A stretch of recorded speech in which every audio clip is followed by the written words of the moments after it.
Hello everyone. तो आज हम लोग बात करेंगे इन्फ्लेशन की। इन्फ्लेशन एक ऐसा टॉपिक है जो हम लोग को लगता है कि हम लोग को पता है, बट हम लोग को पता नहीं होता है। जैसे ये टर्म्स आपने सुना होगा कि महंगाई बढ़ रही है, महंगाई आ रही है, बट आखिर महंगाई आ क्यों रही है, महंगाई क्यों बढ़ रही है? गवर्नमेंट रिस्पॉन्सिबल नहीं है महंगाई के लिए हर बार। पैसे की समझ हम लोग को नहीं है, आखिर पैसा है क्या? मतलब हम लोग जानते हैं 10 का नोट है, 50 का नोट है, बट उसकी रियल पावर क्या है पैसे की? रुपए कैसे अप्रिशिएट और डेप्रिशिएट हो रहा है? क्या रुपए की वैल्यू सेम रहती है? नहीं, ये सारे टॉपिक्स को हम लोग जानेंगे इस टॉपिक में। तो सबसे पहले देखते हैं कि क्या होगा कि अगर चीज जो भी गुड्स एंड सर्विसेज हैं उनके प्राइस इंक्रीज नहीं होंगे। मतलब हम लोग दूध का पैकेट खरीदने जा रहे हैं या फिर ब्रेड ले रहे हैं, कुछ भी खरीद रहे हैं, टीवी फ्रिज एसी कुछ भी खरीद रहे हैं, उनके प्राइसेस हमेशा कांस्टेंट रह रहे हैं। उस केस में क्या होगा? वैसे तो देखा, आप लोग थोड़ा सोचिए, लेकिन हम लोग को यही लगेगा कि वो अच्छा है हमारे लिए। लेकिन इसके साइड इफेक्ट देखते हैं क्या होगा। सबसे पहले क्या होगा कि जो भी कंपनी प्रोडक्ट सेल कर रही हैं, अचानक से वो लोग अपना कैपेसिटी तो बढ़ा नहीं सकते, तो स्केलिंग में प्रॉफिट वो लोग नहीं बढ़ा सकते, और तो उनके जो मार्जिन्स हैं वो हिट होना स्टार्ट होंगे। कैसे? सबसे पहले क्या होगा कि उनका प्रॉफिट एक अपर सीलिंग हो जाएगी, इससे ज़्यादा प्रॉफिट नहीं कर सकते।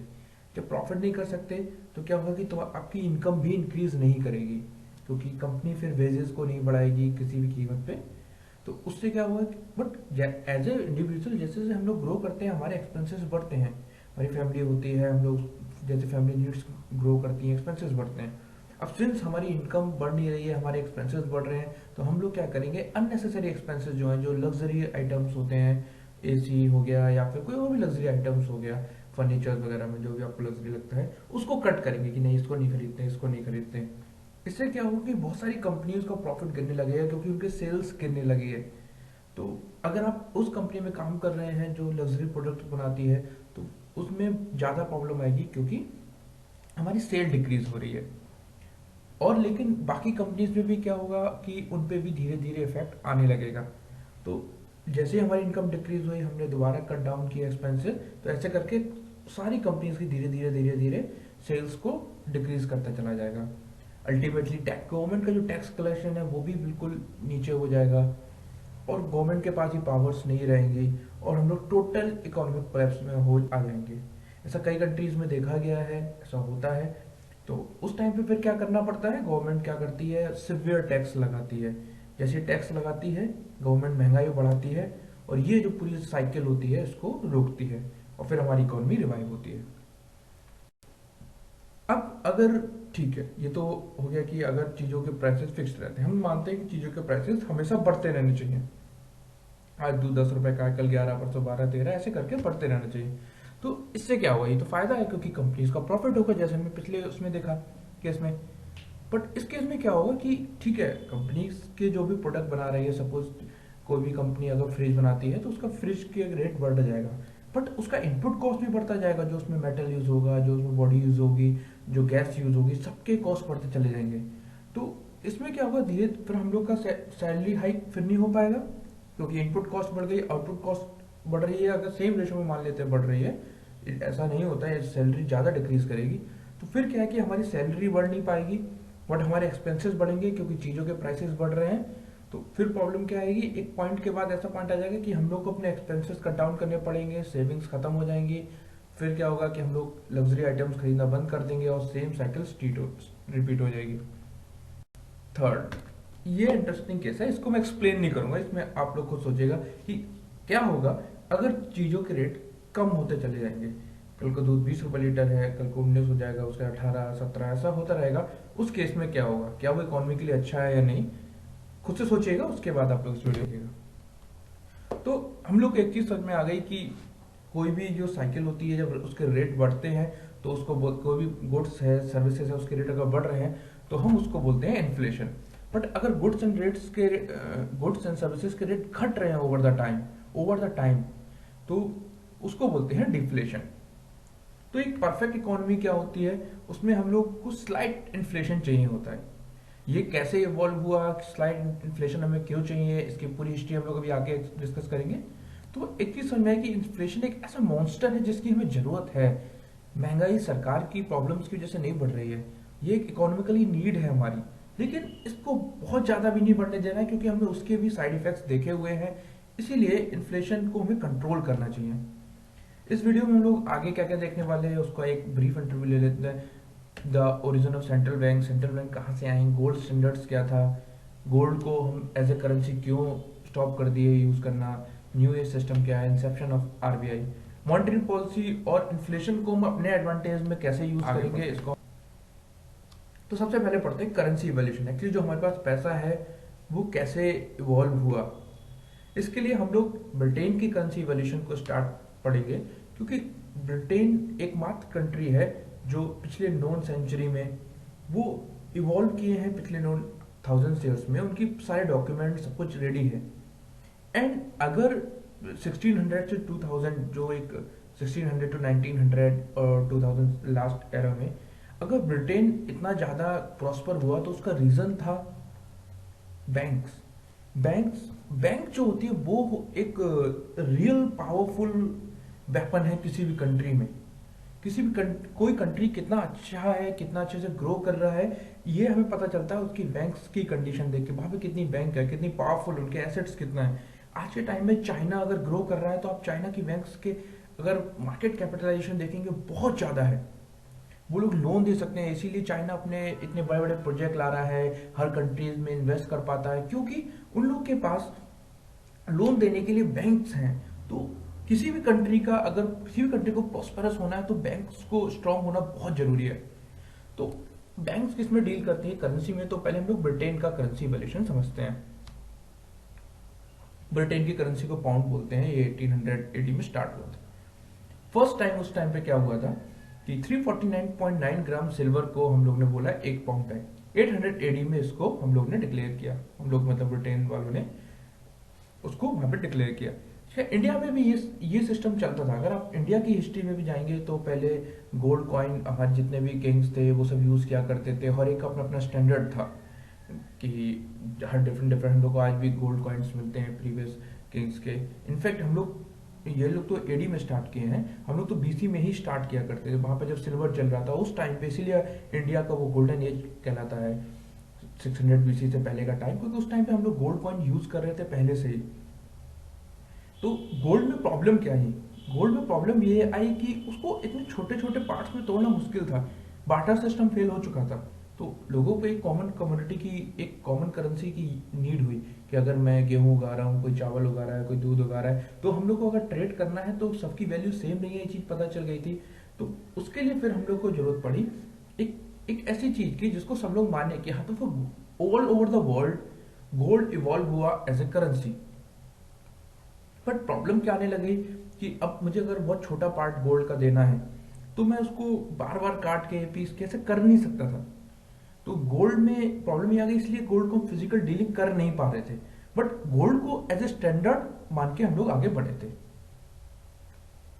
तो एक्चुअली अगर बहुत आपने पुरानी अगर इंडियन हिस्ट्रीज की कहानियां सुनी होंगी तो उसमें वो लोग हुंडी सिस्टम चलता था, जहाँ बड़े बड़े किंग, पावरफुल किंग क्या करते थे, एक कागज पे अपना लिख देते थे ये उनकी हुंडी है, ये इस किंग की हुंडी है। और उस हुंडी को आप एज ए नोट यूज क्या करते थे, बेसिकली वो कागज पे लिख देते थे कि ये आपका हुंडी है और ये 1 लाख रुपए का है, 5 लाख रुपए का है, जो भी है। तो आप उसको उस पूरे किंगडम में कहीं पे भी यूज कर सकते हैं। और उस किंगडम में क्या होता था, अगर किसी को लगा कि नहीं अब मुझे गोल्ड चाहिए, इसके बदले में वापस मैं किसी और किंगडम में जा रहा हूँ, मुझे कहीं और जाना है, वहां पे तो इस करेंसी को कोई पहचानेगा नहीं, क्योंकि करेंसी क्या है, कागज पे एक नोट बियरर अपना लिख देता है कि आई प्रॉमिस। मतलब जो भी नोट बियरर होता है वो बोलता है कि मैं प्रॉमिस करता हूँ कि जो भी ये कागज का टुकड़ा मेरे पास लाएगा, I will pay that much amount of gold और सिल्वर, या जो भी उसका अंडरलाइंग पॉइंट रहेगा। तो उस टाइम पे क्या होता था कि हुंडी हम लोग का सिस्टम चल रहा था। किसी को भी हुंडी चाहिए होती उसके उसमें उसमें गोल्ड में कन्वर्ट कर लेता था और चलता था। फिर क्या था, जो जो पावरफुल बिजनेसमैन हो जाते थे, जो पावरफुल किंग्स हो जाते थे, वो लोग अपना अपना हुंडी सिस्टम स्टार्ट कर देते थे। In fact with in A kingdom कई बिजनेसमैन होते थे जो बहुत पावरफुल हो जाते थे और वो अपना अलग से हुंडी स्टार्ट करते थे। जैसे अगर आप श्रीलंका की हिस्ट्री पढ़ेंगे, वो एंशियंट टाइम वाली, रावण वाली, तो वहां पे क्या था, कुबेर किंग था, लेकिन रावण ने क्या किया था, अपनी हुंडी स्टार्ट कर दी थी, क्योंकि रावण बहुत प्रॉस्परस हो गया था बिजनेस में। तो ना मॉडर्न हिस्ट्री में वापस आते हैं। तो ये पॉइंट यहाँ पे कहने वाला था कि हम लोग ये सिस्टम पहले से यूज करते आए थे, बट हम लोग के पास एविडेंस नहीं है सारी स्टोरीज के। ये स्टोरीज हैं जो बहुत लॉजिकली कनेक्टेड लगती हैं, लेकिन उनका एविडेंस नहीं है। ब्रिटेन के पास सारे एविडेंस है, इसीलिए हम लोग ब्रिटेन को पढ़ते हैं। तो 1800 में ब्रिटेन में पाउंड आया, और एक 1690 में ब्रिटेन एक वॉर हारा था फ्रांस के अगेंस्ट में, नेवी वॉर थी ये। और उस पॉइंट पे इन लोग को लगा कि उन्हें एक एजेंसी की जरूरत थी जो उनके वॉर को फंड कर सके, ताकि जो भी सामान चाहिए उस टाइम पे वो लोग उसको प्रोवाइड कर सके। और उस पॉइंट पे वो लोग क्या किए, बैंक ऑफ इंग्लैंड का फॉर्मेशन किया गया था। बेसिकली बैंक ऑफ इंग्लैंड क्यों की गई थी? To fund the war against France. तो जब 1690 में ये लोग बैटल ऑफ नीचे हार गए थे, तो 1694 में बैंक ऑफ इंग्लैंड बनी। This is the first bank of the world, modern world. उसके बाद इवोल्यूशन हुआ, करेंसी बढ़ी, लेकिन 1717 में एक बहुत इंपॉर्टेंट फिनोमेना स्टार्ट हुआ कि गोल्ड स्टैंडर्ड स्टार्ट कर दिया। ऑल ओवर ब्रिटेन ने जो किया वो रेस्ट ऑफ द वर्ल्ड ने हमेशा फॉलो किया है इस मॉडर्न टाइम में, क्योंकि ये लोग पायनियर थे मॉडर्न टेक्नोलॉजी के, मॉडर्न कॉन्सेप्ट्स के। तो सर आइजैक न्यूटन जो थे, इनको मास्टर ऑफ मिंट कहा गया था ब्रिटेन में। तो इन्होंने क्या डिक्लेयर किया कि 4.25 पाउंड अगर आप देंगे तो एक फाइन आउंस ऑफ गोल्ड मिलेगा। अगर हम अपने ग्राम्स के कन्वर्ट में देखें तो बेसिकली अगर एक पाउंड हम किसी को देंगे तो वो हमें 111.4 ग्राम गोल्ड देगा। और यहां से गोल्ड स्टैंडर्ड स्टार्ट हो गया। अब से क्या हो गया, कोई भी ब्रिटेन में अगर करेंसी को प्रिंट करेगा, 1 पाउंड देगा, 2 पाउंड देगा, तो उसको इतना सर्टेन अमाउंट ऑफ गोल्ड अपने पास रखना पड़ेगा, ताकि अगर कोई भी उस नोट को लेकर वापस आए तो वो उतना अमाउंट ऑफ गोल्ड उसको दे सके। ये सिस्टम चला। उसके बाद इस बीच में क्या हुआ, ये सिस्टम ब्रिटेन में तो चला लेकिन बाकी जगह नहीं आया था ये सिस्टम जो था।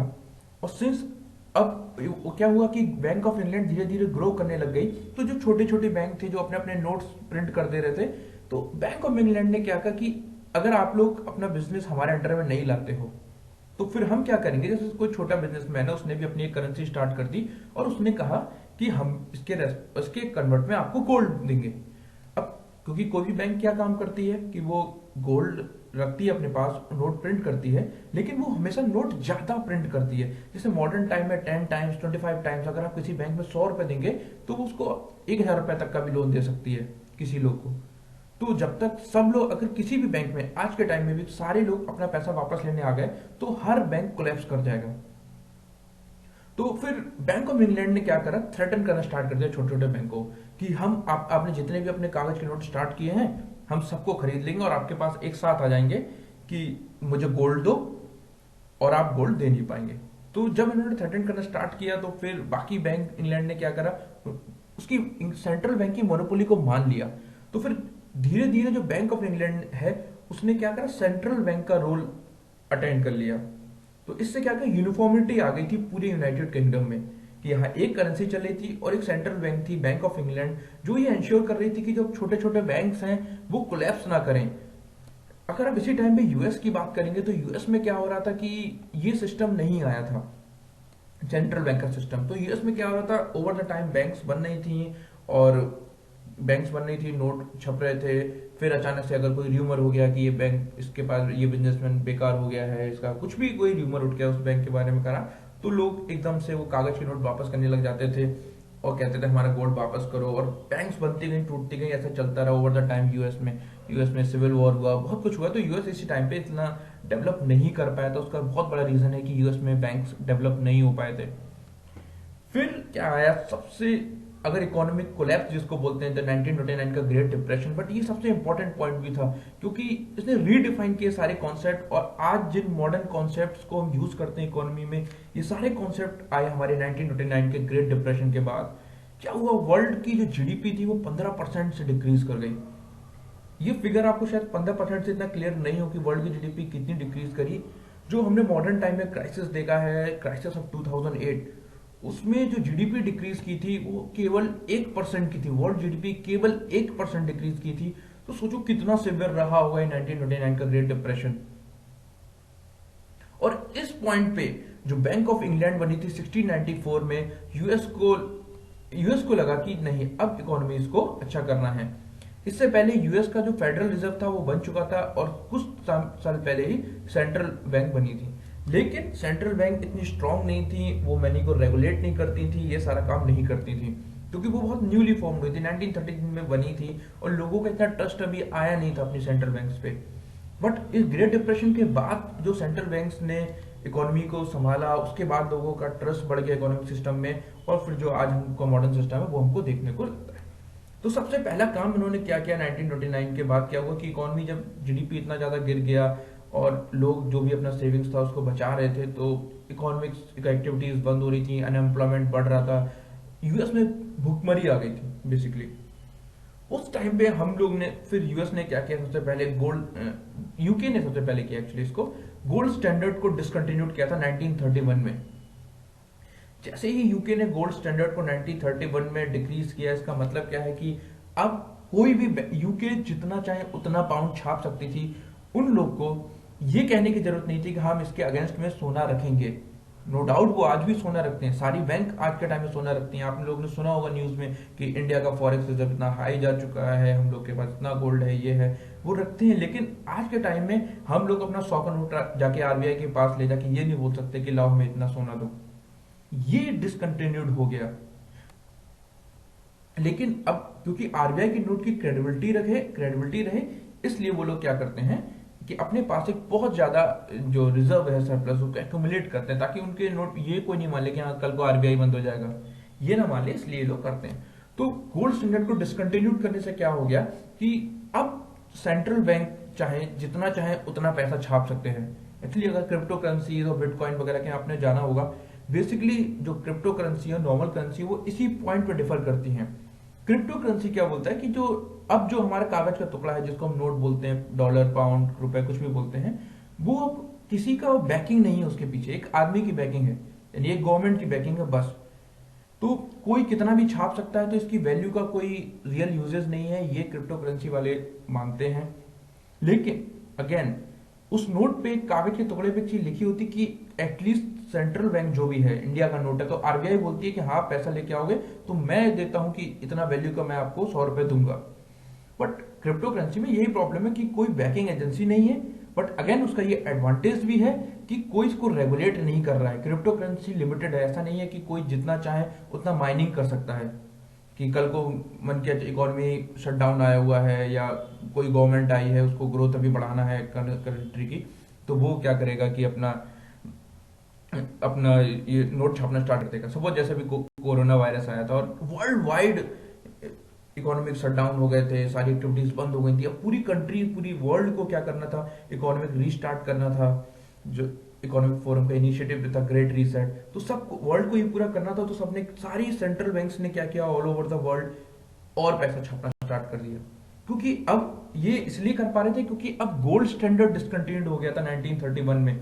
क्योंकि गोल्ड स्टैंडर्ड डिसकंटिन्यूड हो गया था, तो अब कोई भी बैंक कितना भी पैसा छाप सकती है। आरबीआई हो गया, यूएस के फेडरल रिजर्व हो गया, वो लोग कितना भी डॉलर प्रिंट कर सकते हैं, क्योंकि अब उनको उसके अगेंस्ट में गोल्ड नहीं रखना पड़ रहा है। बट उसका लिमिटेशन है, और उससे क्या प्रॉब्लम आती है अगर ज्यादा पैसे छापेंगे, उसको हम लोग आगे पढ़ेंगे मॉनेटरी पॉलिसी में। तो जब यूके ने 1931 में किया, तो यूएस ने इसको फॉलो किया, और 1933 में यूएस ने भी गोल्ड स्टैंडर्ड डिसकंटिन्यूड कर दिया। और जब यूके यूएस ने कर दिया, तो रेस्ट ऑफ द वर्ल्ड ने भी फॉलो कर लिया। और इतना सब कुछ हो जाने के बाद हम लोग को बिल्कुल टेम्पलेट मिला हुआ था। और उस टाइम पे इंडिया में 1935 में आरबीआई को फॉर्म किया गया था। 1930 में यूएस में बनी थी, 1694 में यूके में बनी थी।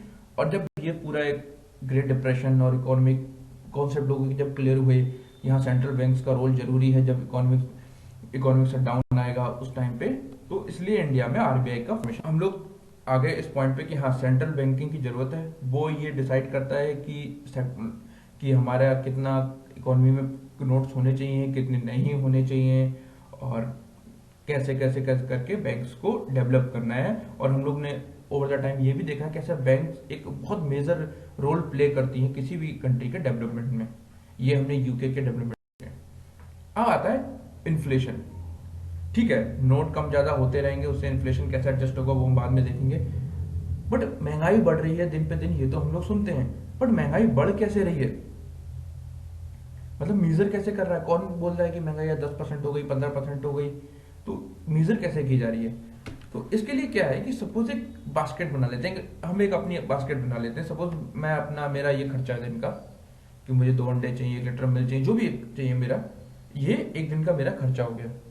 एक दिन का मेरा ये खर्चा पड़ रहा है सपोज 2017 में 500। अगेन ये बास्केट जो बनाई है मैंने वो अपने खर्चे के हिसाब से बनाई है। ये 2017 में 500 की थी, इसको मान लेते हैं बेस ईयर। तो अब जब 2018 में मैं सेम बास्केट का सामान खरीदने गया, वो 600 रुपए का हो गया, यानी मेरा इन्फ्लेशन जो था वो 20% बढ़ गया। नेक्स्ट ईयर में गया, वो 800 रुपीज में मिली। तो अगर ईयर ऑन ईयर इन्फ्लेशन देखेंगे तो हमारा कितना हो गया, ईयर ऑन ईयर इन्फ्लेशन जो हो गया 600 से 800 चला गया, यानी हमारा जो इन्फ्लेशन रेट हो गया वो 33% हो गया। और अगर हम आगे देखेंगे 2020 में सपोज ये 1000 रुपीज की मिल रही है, तो इन्फ्लेशन रेट कम हुआ है ईयर ऑन ईयर में, और ये 25% पे आया है। बट अगेन ये जो रेट है ये मेरे लिए है, ये मैंने अपने लिए बनाई है, लेकिन हो सकता है कि किसी और के लिए कुछ और रिक्वायरमेंट्स होंगी, तो वो लोग अपने हिसाब से भी बास्केट को बनाते हैं। तो देखते हैं कि जो हम लोग डेटा देखते हैं वो बास्केट है। तो उसके लिए सबसे दो इंपॉर्टेंट है, CPI and WPI. CPI is basically consumer price index and WPI wholesale price index. तो अब जैसे हम लोग ने बास्केट बनाई थी अपने लिए, लेकिन सीपीआई क्या करता है, अलग अलग बास्केट बनाता है। इंडस्ट्रियल वर्कर्स के लिए अलग बास्केट रहती है, एग्रीकल्चर लेबर्स के लिए अलग रहती है, रूरल लेबर्स के लिए अलग रहती है, और फिर एक आता है सीपीआई जो रूरल अर्बन इन सबको कंबाइन करता है। तो जब भी हम न्यूज में सुनते हैं कि महंगाई इतनी हो रही है, महंगाई उतनी हो रही है, तो ये वाला डेटा हमें पता चलता है कि ओवरऑल इंडिया की जो सीपीआई है वो कितना बढ़ रहा है परसेंटेज के टर्म्स में। अब सीपीआई के बारे में थोड़ा जान ले। एक्चुअली अगर हम ओरिजिन पे जाए, सीपीआई ओरिजिनेट क्यों हुई थी, तो अगर किसी भी फैक्ट्री में वर्कर्स काम कर रहे हैं तो उनका सैलरी बढ़ाना था, लेकिन सैलरी बढ़ाने के लिए क्या बेसिस होना चाहिए कि कैसे सैलरी बढ़ाएं। अब ऐसा तो है नहीं कि जो डिमांड करेंगे वो, जो अगर कोई भी कंपनी का ओनर है वो देता जाएगा उसको। तो इसको रेशनलाइज करने के लिए एक इंडेक्स बनाया गया था कि हाँ ठीक है, एक वर्कर्स को क्या क्या सामान की जरूरत होती है, अगर उस वो एक बास्केट बनाई गई, उस बास्केट की कॉस्ट ओवर द टाइम कितना बढ़ रही है, उसको सीपीआई के फॉर्म में रिप्रेजेंट किया गया था। ये एक मैक्रो इकोनॉमिक इंडिकेटर है, आगे चल के हम लोग समझेंगे मैक्रो इकोनॉमिक क्या होता है, माइक्रो इकोनॉमिक इंडिकेटर क्या होता है। और सबसे इंपॉर्टेंट क्या है, सेंट्रल बैंक इंडिया की जो है इसी को टारगेट करती है इन्फ्लेशन को कंट्रोल करने के लिए, and second monitoring price stability. Price stability, कितना नोट छापना है, कितना नोट इकोनॉमी से निकालना है। तो ये क्लियर हो गया। जो फर्स्ट 3 इंडेक्स हैं, सीपीआई, आईडब्ल्यू, एएल और आरएल, ये कौन रिलीज करता है, labour bureau in the ministry of labour and employment. And fourth one कौन करता है, सीएसओ करता है।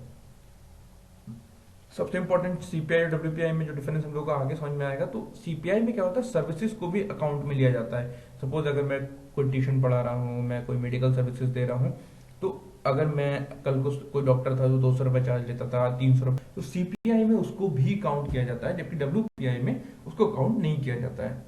ये कंज्यूमर को कितने में मिल रही है, एंड प्रोडक्ट कितना महंगा हो रहा है, ये चीज देखता है। तो आइए देखते हैं, ये नोटिफिकेशन है इस अक्टूबर 2021 मंथ का। इससे ऑलमोस्ट हमारे सारे कॉन्सेप्ट क्लियर हो जा रहे हैं। पहला कि बेस ईयर कितना है, 2012 को बेस ईयर माना गया है, इसमें इंडेक्स में बेस ईयर को 100 कर देते हैं। हम लोग इतना डिटेल में नहीं जाना है कि इंडेक्स बेसिकली बनता कैसे है, बहुत ईजी है, इन लोगों ने सारा डिटेल्स दे रखा है। कभी आप इन लोग की वेबसाइट पे जाइए, आपको सब कुछ मिल जाएगा। तो अब देखिए ये डेटा इन्होंने कलेक्ट कितनी है, 1114 अर्बन मार्केट कलेक्ट किए हैं, 1181 विलेज मार्केट कवर किए गए हैं, 99.6% विलेजेस से डेटा कलेक्ट किया है, और 98.2% अर्बन मार्केट से डेटा कलेक्ट किया है। तो बेसिकली बहुत ही कॉम्प्रिहेंसिव स्टडी होती है, तब जाके हमें ये इंडेक्स मिलता है।